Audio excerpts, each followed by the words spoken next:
जंगल में रह जयाम आदिवासी जंगल रखवाला रे।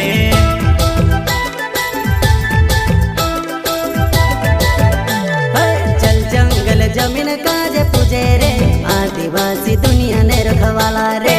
बाप देव खतरी काज पूजे रे आदिवासी सबसे निराला रे।